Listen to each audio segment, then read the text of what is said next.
Okay, weirdos. Secret Project 2 time. You better be ready for this one. I have a notepad and everything. Okay, character-wise. Runian, main character, aka John.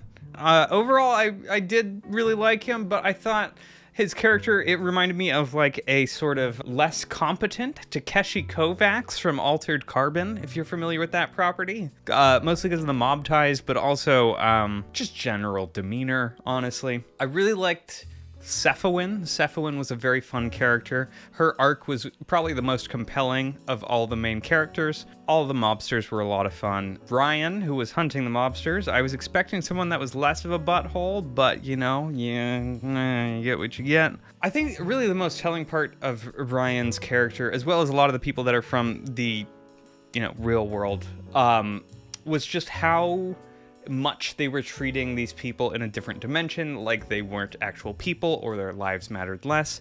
That tells you everything you need to know about what kind of character Ryan is, I think, as well as the mobsters. Jen. Jen was gross. She was the worst. Jen sucked. Logna, I immediately knew she was going to be important. She's a super interesting character. The way she was handled reminded me a lot of American Gods in a way. I thought that it was relatively tasteful, and I quite enjoyed her inclusion in the story. On to some more interesting things. I thought Secret Project 2 was very well structured. I was a big fan of how the alternate universes are basically treated as like games of Crusader Kings or like Europa Universalis. Some sort of paradox game, basically. There's even references to speedrunning and things like that. Super fun. I'm waiting for the Summoning Salt video as we speak.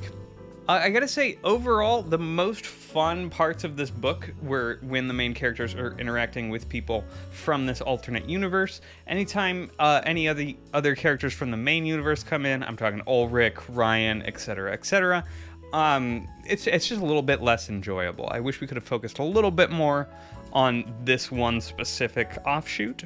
The whole story was very Pratchett-esque. I was a big fan of how much this reminded me of like a Terry Pratchett book or a Douglas Adams, something like that. It's basically Brandon Sanderson does The Hitchhiker's Guide to alternate dimensions. And while I was engaged the whole time, the story never really like hooked me, I would say. I think this is a really good example of a book where I liked it, I liked all of its parts, but unfortunately the final product ended up being less than the sum of all of the parts that I liked in the book. I'm not honestly sure how that happened, but it did.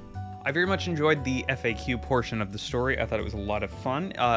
Probably my favorite part of the book was just when Sanderson was exploring these FAQ sections, the greater concept, and the FAQs in particular I always found very engaging. I found myself, like, as soon as I'd start thinking something, like, hey, this is almost like colonialism. Boom, right there in the FAQ.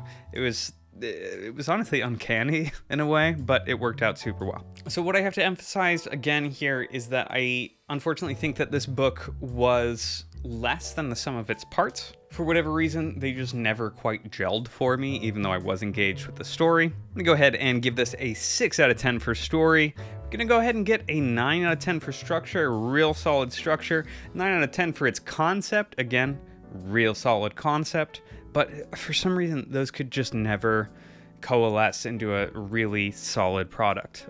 Thus, the 6 out of 10 for story. And before I go, I'm gonna have to give this novel 5 out of 5 stars for the amount of reviews that happened in it.